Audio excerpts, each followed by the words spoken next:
Hello বন্ধুরা, কেমন আছেন? আশা করি অনেক অনেক ভালো আছেন। আমাদের আজকের গল্পটি অন্য 10টি গল্পের থেকে অনেক সুন্দর হতে চলেছে। আশা করি সম্পূর্ণ ভিডিওটি দেখবেন। আর হ্যাঁ, আজকের গল্পের কণ্ঠে থার্ড ভয়েসে আছি আমি নীল, আর সাথে থাকছেন আশিক সোনালিকের জুটি। আর হ্যাঁ, সম্পূর্ণ ভিডিওটি দেখে আপনাদের মূল্যবান কমেন্ট করবেন। তাহলে চলুন গল্পটি দেখে আসি বন্ধুরা। শানের শরীরে খোঁজ খবর নিয়ে ইমন অনেকটা আনন্দিত গলায় বলল, পুলিশ ডিপার্টমেন্টের সবাই তোর অ্যাক্সিডেন্টের কথা জানে। ডিপার্টমেন্ট থেকে তুই পুরোপুরিভাবে সুস্থ না হওয়া পর্যন্ত তোর ছুটি দিয়েছে। শান কিছুটা অবাক হয়ে বলল, আমি তো ছুটি চাইনি, তাহলে ছুটি দিল কেন? আর আমি 2-1 দিনের মাঝে সুস্থ হয়ে থানায় জয়েন করব। আমি যত তাড়াতাড়ি সম্ভব এই গ্যাংকে হাতে নাতে ধরে উচিত শিক্ষা দেব। আর আমি কুইট, এই কেসটা ক্লোজ করতে চাই। অ্যাক্সিডেন্ট করায় বাড়ির সবাই অস্থির হয়ে আছে, আর ঘটনা শোনার পর থেকে তো বলে যাচ্ছে ওদের কেস ক্লোজ করে দিতে, কিন্তু আমি পারবো না। যখন একবার এই কেসটা হাতে তুলে নিয়েছি, এর শেষ দেখেই ছাড়বো। ইমন বিরক্তি শব্দ উচ্চারণ করে ক্ষেপে বলে উঠল, শালা তুই জোর করে নিজেকে 2-1 দিনের মাঝে ঠিক করে তুলবি। ডক্টর কি বলছে তুই শুনিসনি? 1 সপ্তাহ তোর পা নিয়ে বেড থেকে নামা যাবে না, তারপর যদি ঠিক হয়। আর তুই এসব বলছিস? তোকে তো আমার অজস্র ভাষায় গালি দেওয়ার ইচ্ছে করছে, তবে থানার সবার সামনে আছি দেখে দিলাম না। শোন শোন, ডিপার্টমেন্ট থেকে আসা ছুটি ইমেল পাঠিয়ে দিচ্ছি, আর বিকেলে আসছি আমি। তোকে দেখে আসবো আর মন ভরে গালি দেবো, তৈরি থাকিস। ইমন খটখট করে ফোন কেটে দিল। শান ভাবলেশীনভাবে ফোনটা বিছানার একপাশে রাখলো। পাশে চোখ পড়তেই সোয়াকে কোমরে হাত দিয়ে দাঁড়িয়ে থাকতে দেখে কিছুটা চমকে গেল। সোয়া কখন এসে দাঁড়ালো?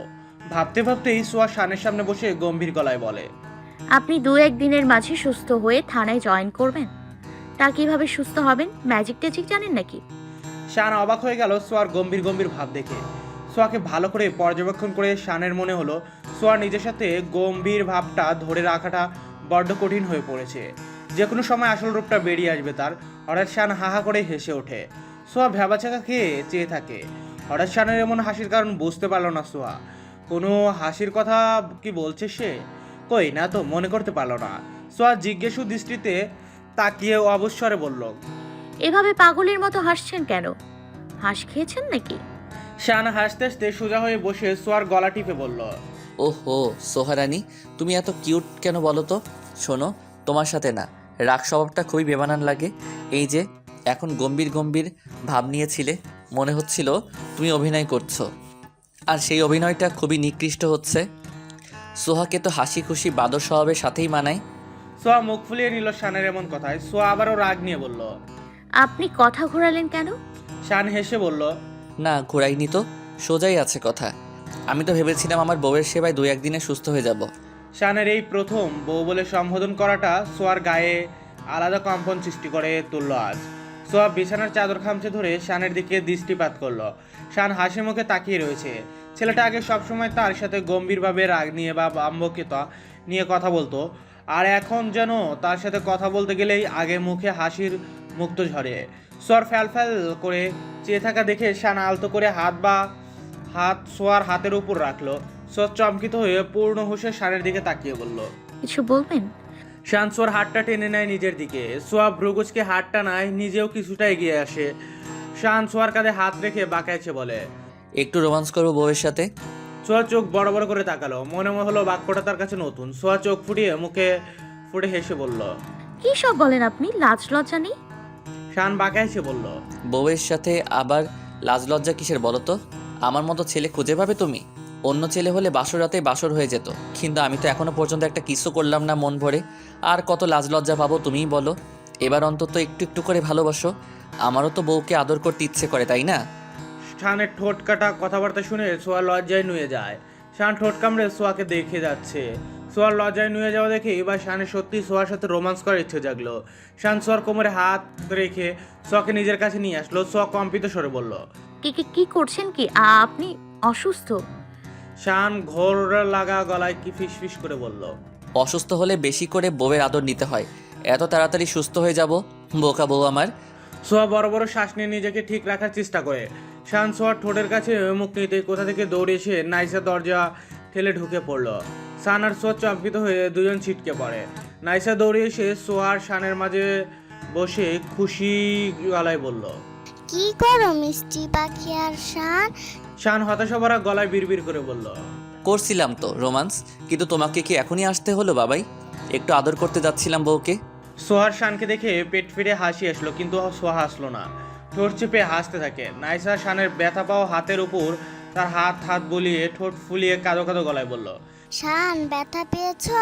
শান আহত দৃষ্টিতে সোহার দিকে তাকালো। সোহা বুঝতে না পেরে নাইসাকে কোলে তুলে নেয়, আদুরে গলায় বলল। নাইশু পাখি, কাঁদো কেন? তোমার শান বাবাই একটুখানি ব্যথা পেয়েছে, ঠিক হয়ে যাবে। তুমি কাঁদলে বাবা যেন আরও ব্যথা পাবে। নাইসা কি বুঝলো কে জানে, তবে সোহার কথায় মাথা নাড়ালো। নাইসা শানকে বলল তার সাথে বসে বসে এখন কার্টুন দেখবে। সোহা নাইসাকে শানের পাশে বসিয়ে টিভি অন করে কার্টুন চ্যানেল বের করে দিল। নাইসা শানের গা ঘেঁষে শুয়ে শুয়ে টিভি দেখতে থাকে। শান ও নাইসার সাথে গল্প করতে থাকে। সোহা নিচে চলে গেলে শানেরও খাবার জন্য আনতে। শান এখনও খায়নি, তাই শাহনাজ বেগম শানের পছন্দ খাবার রান্না করতে ব্যস্ত। মুশফিক চৌধুরী রাগী ছেলেকে দেখে অশান্ত মন নিয়ে অফিসে চলে গিয়েছে। ঈশান ব্যান্ডেজ করার পর খুঁটিয়ে খুঁটিয়ে শানকে দেখে গিয়েছে অন্য কোথাও ব্যথা আছে কিনা, তাহলে সব মেডিসিন নিয়ে আসবে হসপিটাল থেকে আসার পথে। নীলা আর সালমা শাহনাজ বেগমের রান্নায় সাহায্য করে দিচ্ছে, কাড়াকুড়ি করেই এগিয়ে যাচ্ছে সব। সোহা শাহনাজ বেগমের কাছে গিয়ে দাঁড়ায়। শাহনাজ বেগম চোলায় জ্বলন্ত বিরিয়ানির পাতিলটা ঢাকনায় ঢেকে দিল। রান্না প্রায় শেষ প্রান্তে ওড়না দিয়ে কপালের ঘাম মুছে বলল। তুই এখানে কি করছিস? যা লিভিং রুমে গিয়ে বস। সব বিরক্ত হয়ে বলল। মামুনি, ভালো লাগে না আমার সব সময় বসে থাকতে।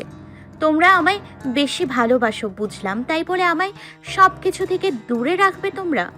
আমাকে দেখে কেউ বলবে আমার বিয়ে হয়েছে? আমার কত ক্লাসমেটদের থেকে শুনলাম তারা বিয়ের পর দণ্ড বাসায় সময় পেত না, আর আমি কিনা সারাদিন বসেই কাটাই। আমার ভালো লাগে না এসব বসে থাকতে। আমি সবার সাথে মিলেমিশে কাজ করতে চাই। এভাবে আমাকে বসিয়ে রাখো, আমার নিজেকে অসুস্থ ব্যক্তি মনে হয়। সোয়ার অভিযোগ শুনে শাহনাজ বেগম, নীলা, সালমা একে অপরের দিকে চাওয়াচাওয়ি করে। সোয়া মুখ কালো করে দাঁড়িয়ে আছে। বাবার বাড়িতে কাজ করতে দেয়নি, শ্বশুর বাড়িতে এসে করতে হবে ভেবে এখন শ্বশুর বাড়িতেও কেউ কাজ করতে দেয় না। কাজবিহীন জীবনটা অতিষ্ঠ মনে হলো সোয়ার কাছে। শাহনাজ বেগম শান্ত গলায় বলল। এখন তোর পড়াশোনা করার সময়, এসব রান্নাঘর সামলানোর জন্য আমরা আছি। আমরা যখন থাকবো না তখন তুই সামলাবি। নীলা তো সামনেই আছে, জিজ্ঞাসা করতো ও যখন পড়াশোনা করতো ওকে রান্নাঘরে আসতে দিতাম কি না। সোয়া নীলার দিকে তাকিয়ে আলে নীলা হেসে বলল। মা সত্যি বলছে সোহা, মা আমাকে রান্নাঘরে ধারেও ঘেঁষতে দেয়নি। আমার পড়াশোনা শেষ করার পরও মা বলেছিল এসব করার দরকার নেই, চাকরি করে নিজের পায়ে দাঁড়াতে, কিন্তু আমার ইচ্ছে ছিল না। আর কয়েক মাস পরে আমি কনসেপ্ট করেছিলাম, তাই একদমই চাকরির কথা ভাবিনি। সোয়ার মন ক্ষান্ত হলো না, মন ক্ষুণ্ণ হয়ে দাঁড়িয়ে থাকে। শাহনাজ বেগম কাজে মন দেয়। নীলা সোয়ার ব্যাপারটা বুঝতে পেরে বলল। আচ্ছা, তোমার যখন যা ইচ্ছা করো, কেউ বাধা দেবে না, তবে আমাদের সাথে সাথে করবে। সাবধানে, ঠিক আছে? সোয়া আর চোখে তাকিয়ে বলল। সত্যি তো? শাহনাজ বেগম হাফ ছেড়ে বলল। হ্যাঁ হ্যাঁ সত্যি, তোর মুখ ফুলানো দেখলে আর না করা যায়। নে, শানের খাবার দিব, সেটা নিয়ে যাবি। নিজেও তো খাসনি কালকে থেকে, কখন খাবি তুই? শানকে বললে তাণ্ডব না বাজায়। রাতে দুমুঠো খেয়েছিলি আর খেয়েছিস? সোয়া মুখ কুচকে বলল। পরে খাবো মামুনি, এখন ইচ্ছে করছে না। আচ্ছা, আপুরা কবে আসবে? নীলা শশা কাটতে কাটতে বলল। সামিরের কাজ শেষ হওয়ার পথে ছিল, কিন্তু আরেকটা ঢিল এক কাজ এসে পড়েছে, সেখানে তাই আরও কয়েকদিন দেরি হবে। সোয়ার কিছু বলল না। কিছুক্ষণ পর শানের জন্য খাবার সুন্দর করে সার্ভ করে নিয়ে এলো। এসে দেখে নাইসা ঘুমে কাতরার, শান আধো খোলা চোখে ফোনে কি করছে। সোয়া খাবার প্লেটটা রাখতে রাখতে শানকে বলল। চলুন ফ্রেশ হবেন, আপনার খাবার এনেছি। শান ফোন রেখে সোয়ার সাহায্যে ওয়াশরুমে গিয়ে ফ্রেশ হয়ে আসে। সোয়া শানকে খাইয়ে দিতে থাকে। শান খেতে খেতে জিজ্ঞেস করলো। তুমি খেয়েছো? সোয়া আমতা আমতা করে বলে সায় দিল। শান ভ্রুকুচকে বলল। মিথ্যা বলছো কেন? সোয়া ঢোক গিলে বলল। মিথ্যে বলবো কেন? শান রাগী গলায় বলে। কাকে মিথ্যা বলে মানাচ্ছ তুমি? খাওনি কেন এখনো? চেহারা দেখে বোঝা যাচ্ছে। সোয়া মুখ ফুলিয়ে বলল। খান তো আপনি, আমি খাবো এখুনি আপুর সাথে। সোয়া শানকে জোর করে খাইয়ে দিতে থাকে। খাওয়া শেষ হতেই ইতি আর ইমনের আগমন ঘটে। দুজনেই একসাথে এসেছে। সোয়া দুজনকে বসিয়ে চলে গেল এত প্লেট রেখে আসতে। ইতি শানকে দেখে খুবই ভয় পেল। কালকে সুস্থ সরিয়ে তাদের ভার্সিটিতে নামিয়ে দিয়ে এসেছে, আর আজও এই অবস্থা, ভাবা যায়। ক্ষণিক সময়ের মাঝেই কখন কার সাথে কি হয়ে যায় কেউ বলতে পারে না। ইমন কোলে কুশন নিয়ে সোফায় আয়েশ করে বসলো, তারপর দুষ্ট হাসি হেসে ঠাট্টার স্বরে বলে উঠল, তোর তো দেখছি এখন ভালোই আদর, ভালোবাসা কপালে জুটছে, বউ নিয়ে নিজে খাইয়ে দিচ্ছে। শান ঠোঁট বাঁকিয়ে হেসে বলল, শুধু খাইয়ে দিচ্ছে না, আদরও দিচ্ছে। কত রোমান্স করি আমরা। আমার বউ আমাকে কম ভালোবাসে নাকি? দুজনের কথাবার্তা শুনে ইতির হাসির সাথে লজ্জাও পেল। ইতি মনে করলো দুই বন্ধুর মাঝে না থাকলে ভালো হবে। ইতি উঠে বাইরে যেতে যেতে বলল, আমি সবার সাথে দেখা করে আসছি। ইতি চলে যেতেই ইমন কোলের কুশনটা শানের উপর ছড়িয়ে মারে। শান কোনো রকমে ধরে নেয় বা হাতে। ইমন রেগে বলে, শালা, একে তো বিয়ে করে আদর ভালোবাসা দেওয়া নেওয়ার করছিস, আবার আমি জিজ্ঞেস করি তোদের প্রেম কত দূর, তখন বলিস এসব এখনো বলিসনি সোহাকে। শান ভ্রু কুচকে বলে, এসব না বলা হলে কি আমরা রোমান্সও করতে পারবো না তোর জন্য? তোর এত হিংসে লাগলে নিজেও বিয়ে করে রোমান্স কর, প্রেম কর, ভালোবাস। কে বাধা দিয়েছে তোকে? তোর বউও তো রেডি আছে, বিয়ে করে ফেল জলদি। আর কত একা একা থাকবি? বিয়ের বয়স পেরিয়ে গেলে সবাই তখন বুড়ো ডাকবে, আর বউও হাতছাড়া হয়ে যাবে, তখন হাই হাই করবি নাকি? ইমন তীক্ষ্ণ দৃষ্টিতে তাকিয়ে বলল, তুই দেখে আজকাল বড্ড রকমের কথা বলিস, বিয়ে করলে বুঝি এভাবেই চেঞ্জ হয়ে যায়? আগে তো গম্ভীরতা ভাব ছাড়া চতুর কিনারায় অন্য কিছু দেখা যেত না। শান দীর্ঘ নিঃশ্বাস ফেলে বলল, আমি আগের মতোই আছি, শুধু সোহার সামনে আমি রাগারাগি না করার চেষ্টা করি। এখন কেসের কথা বল, নতুন কি খবর আছে কেসের? ইমন জায়গা থেকে উঠে এসে বিছানায় ধূপধাপ করে শুয়ে পড়ল। শান নাইসার দিকে একবার চোখ বুলিয়ে ইমনকে কুশন দিয়ে বাড়ি মারে। ইমন দাঁত কেলিয়ে বলল, কেছের কোনো খবর নেই আপাতত, গ্যাংস্টার হুদিস খুঁজে বের করার অপেক্ষায় রয়েছে সবাই। তার কোনো গোপন জায়গায় ঘাপটি মেরে বসে আছে, পুলিশ ফোর্স তাদের কাজে লেগে রয়েছে। শান ভাবনায় মগ্ন হয়ে বলল, বেশি দিন ঘাপটি মেরে থাকবে না হয়তো। তারা দেশের বাইরে পালিয়ে যাওয়ার প্ল্যান করছে কয়েকদিনের মধ্যেই। তুই এক কাজ কর, এয়ারপোর্ট সহ দেশের বাইরে যাবার যত পথ রয়েছে সব বন্ধ করে দেওয়ার ব্যবস্থা কর। আর ওই গ্যাংয়ের আসল গুরুসহ অনেক লোকের স্কেচ রয়েছে আমাদের কাছে, সেগুলো প্রত্যেকের কাছে সেন্ড করে দিবি। কোনো মতেই যেন তারা এখন দেশের বাইরে যেতে না পারে, সেটার দায়িত্ব তোর উপর। ইমন মাথা নেড়ে সায় দিল। হঠাৎ উঠে বসে উঠল। কিরে, তোর হানিমুন দেখি এখনো করা হলো না, কবে করবি? হঠাৎ উঠে বসে বলল। শান বিরক্তিকর চাহনি দিয়ে দাঁতে দাঁত চেপে বলল, আমাকে এই অবস্থায় দেখেও তোর হানিমুনের কথা মনে পড়ে? Like really? তোর এত মাথা ব্যথা কেন আমার হানিমুন নিয়ে, সেটা বল। ইমন নিঃশ্বাস নিয়ে বলল, ভাবছিলাম তুই হানিমুনে চলে গেলে আমি ঠাস করে ইতিকে বিয়ে করে তোদের সামনে গিয়ে চমকে দেব। শান প্রত্যুত্তর দিল না। ইমন অন্য বিষয় নিয়ে কথা বলতে থাকে। কিছুক্ষণ পর সোহার শাহনাজ বেগম আসলো রুমে। আস্তে আস্তে ইমনের কিছু গালি শুনতে পেল, যেগুলো ইমন শানকে উদ্দেশ্য করে দিচ্ছিল কোনো এক কারণে। সোহার শাহনাজ বেগম রুমে ঢুকতেই ইমন মুখ বন্ধ করে বোকার মতো হাসি দিল। সোহার হাতে ইমনের জন্য চা নাস্তা রয়েছে। সোহা মুচকি হাসি দিয়ে সুপার টেবিলের ট্রেটা রেখে ইমনের হাতে চা তুলে দেয়। ইমন শাহনাজ বেগমের সাথে টুকটাক কথা বলতে থাকে। নীলা ইতির সাথে নিচে গল্প করছিল। কিছুক্ষণের মধ্যে ইতি এসে পড়ে আর শাহনাজ বেগম আরও কিছু কথা বলে চলে গেল। গল্পগুজব করে ইমন আর ইতি সন্ধ্যার পর বাড়ির উদ্দেশ্যে রওনা দেয়। সোয়া ক্লান্ত হয়ে বিছানায় গা এলিয়ে দেয়। নাইসা কিছুক্ষণ আগে ঘুম থেকে উঠে দৌড়ে মায়ের কাছে চলে গিয়েছে। শান সোয়াকে দেখে ধীর গলায় শোধালো, শরীর খারাপ লাগছে? সোয়া আলতো হেসে মাথা নেড়ে বলল, না, একটু ক্লান্ত লাগছে। আপনার কিছু লাগলে বলবেন আমাকে। শান বা হাতে ভর দিয়ে কিছুটা এগিয়ে আসলো সোয়ার দিকে। সোয়ার মাথায় হাত রেখে রাজভারী গলায় বলল, তুমি ঘুমাও, আমি মাথায় হাত বুলিয়ে দিচ্ছি। সোয়া আলতো হেসে চোখ বন্ধ করে নেয়। শান সোয়ার মাথায় হাত বুলিয়ে দিতে থাকে। ক্লান্ত থাকায় কিছুক্ষণের মধ্যে ঘুমিয়ে গেল সোয়া। রাতে বাড়ি ফিরেই ঈশান শানের সাথে এসে দেখা করে গেল। শানের মেডিসিন সহ সব প্রয়োজনীয় জিনিসও দিয়ে গেল। মুশফিক চৌধুরীর রাগে চোখ মুখ শুকিয়ে রাখে, কিন্তু ছেলেকে দেখতে আসে। সকালে একদম হাড় কাঁপানো ঠান্ডা কাঁপতে কাঁপতে সোয়ার মুখ আলগা হয়ে আসে। সোয়া আধো আধো চোখে তাকাতেই নিজেকে আবদ্ধ অবস্থায় দেখতে পেল। সোয়া ভ্রুকুচকে ভালোভাবে নিজের অবস্থান পর্যবেক্ষণ করে দেখে সে শানের বলিষ্ঠ বাঁধনে আবদ্ধ হয়ে রয়েছে শক্তপোক্তভাবেই। সোয়া হতবুদ্ধি হয়ে গেল নিজের অবস্থান দেখে। শান তো আগেই এভাবে কখনো জড়িয়ে ধরেনি। সোয়া লজ্জায় কুকড়ে গেল। সোয়া নিজেকে শানের বাঁধন থেকে ছাড়িয়ে নেওয়ার চেষ্টা করে, কিন্তু শান আরও শক্তভাবে সোয়াকে চেপে ধরে। সোয়ার এবার মনে হলো দম বন্ধ হয়ে মরেই যাবে সে। একে তো শানের এহেন কাণ্ড তাকে হতবুদ্ধি করে দিয়েছে। শানের হঠাৎ ছোঁয়া তার উপর হঠাৎ বিদ্যুৎ চমকানোর মতোই প্রভাব ফেলে। শানের বাঁধনে সোয়ার অন্যরকম লাগলে নিজেকে দ্রুত বাঁধন ছাড়া করে দিতে চাইছে সে। সোয়া কোনো রকমে মাথা উঁচিয়ে ব্যালকনির দিকে দৃষ্টিপাত করে তারপর ঘড়ির দিকে করলো। সকাল 6টা বাজে, কিন্তু আকাশের অবস্থা দারুণ খারাপ। আকাশ অত্যন্ত কালো মেঘের সঙ্গে নিজেকে সাজিয়ে নিয়েছে আজ। শান ঠান্ডায় সোয়াকে আরও চেপে ধরেছে। সোয়া কী করবে বুঝতে পারছে না। এদিকে চোখে ঘুম মনে হয় যে আরও ঘুমাবে। গতকাল সন্ধ্যার পর ঘুমিয়েছিল, আর ওটা হয়নি, আর কেউ ডেকেও তুলেনি। সোয়া নিজের উপরে থাকা শানের হাতটা সরিয়ে দিলে আবারও শান সোয়ার উপরে রাখে তা। সোয়া আবারও সরিয়ে কোনো রকমের শানকে ছাড়িয়ে বাঁধন ছাড়া হলো। বেড থেকে নেমেই শানকে ব্ল্যাঙ্কেট দিয়ে ঢেকে এসি অফ করে দেয়। সোয়া ফ্রেশ হয়ে কিছুক্ষণের মধ্যে বারান্দায় ছুটে এসে বসে। আকাশে কালো মেঘ জমেছে প্রতিদিনের সকালের উত্তপ্ত রোদকে পুরোভাবে ঢেকে।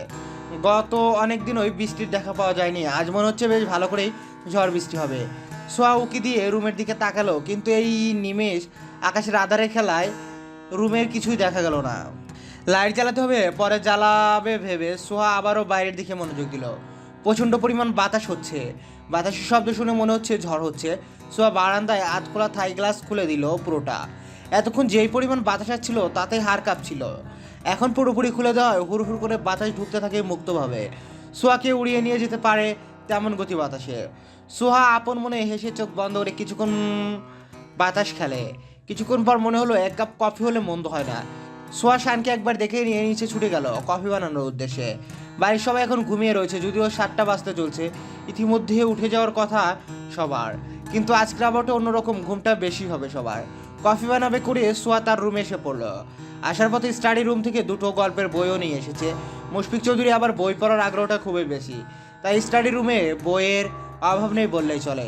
নীলার থেকে শুনেছে যখনই কারো ভালো লাগে না, সময় কাটে না, তখনই যে কেউ বই এনে পড়তে বসে যায় সবাই প্রত্যেকেরই নাকি স্বভাবটা রয়েছে, যদিও ছেলেরা শুধুমাত্র ছুটির দিনেই বেশি সময় পায়। বাতাসের সাথে তাল মিলে এখন বৃষ্টি হচ্ছে প্রচুর। হুটহাট প্রচণ্ড শব্দে আকাশের বিদ্যুৎ চমকানো তো রয়েছেই। আকাশের বিদ্যুৎ চমকানো ওকে সোয়া মারাত্মক ভয় পায় বলা যায়। সে কফির সাথে সাথে বইয়ের সাথে মেতে থাকলেও এই শব্দ শুনলে কাঁদো কাঁদো হয়ে গুটিয়ে বসে থাকে। এভাবে প্রায় অর্ধেকেরও বেশি বই শেষ করলো। এখন আর আকাশের বিদ্যুৎ চমকানোর ঘন ঘন শব্দটা সহ্য করতে পারলো না। ভয়ে বই নিয়ে রুমে চলে আসে। শানের অপর পাশে গিয়ে চুপটি করে বসে রইল। হঠাৎ হাতের টান অনুভব করতেই সোয়া পাশ ফিরে তাকালো। শান ঘুম থেকে উঠে পড়েছে। শান সোয়ার হাত টেনে বলল, একটু হেল্প করো তো। সোহা দ্রুততার সঙ্গে শানের কাছে গেল। শানকে উঠিয়ে বসাতেই শান সোয়াকে টেনে নিজের কাছে আনলো আরো। সোয়া জিজ্ঞাসু দৃষ্টিতে তাকাতেই শান ধ্যানমগ্ন হয়ে বলল, হ্যাঁ, তো রোমান্টিক একটা ওয়েদার এখন, আর রোমান্স না করলে চলে বলো বউ। সোয়ার সাথে সাথে লজ্জায় মাথা নুয়ে নেয়। শান সোয়ার 2 কোমরে হাত রেখে সোয়াকে ধীরে ধীরে নিজের সাথে মিশিয়ে নেয়। সোয়ার খোলা চুলগুলো সরিয়ে ঘাড়ে গুজে দিল। সোয়ার সর্বাঙ্গে কেঁপে ওঠে শানের উষ্ণ নিঃশ্বাস তার ঘাড়ে পড়তেই। সোয়া আবেশে চোখ বন্ধ করে শানের পিঠে শার্ট খামচে ধরে এক হাতে। শান সোয়ার ঘাড়ে ছোট ছোট চুমো দিতে থাকে। ঘাড় থেকে ধীরে ধীরে তা উপরে উঠতে থাকে। ঠোঁটের কাছে এসেই শান থেমে গেল। শানের নিঃশ্বাস সোয়ার নাকে মুখে আছড়ে পড়ছে। শান ঘোর লাগা কণ্ঠে জিজ্ঞেস করলো, মেয়ে আই। সোয়া লজ্জা মাখা হাসি দিয়ে মাথা নামিয়ে নেয়।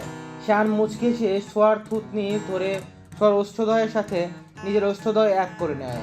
সোয়ার কামিজ উঠিয়ে সোয়ার কোমরে হাত রাখলো।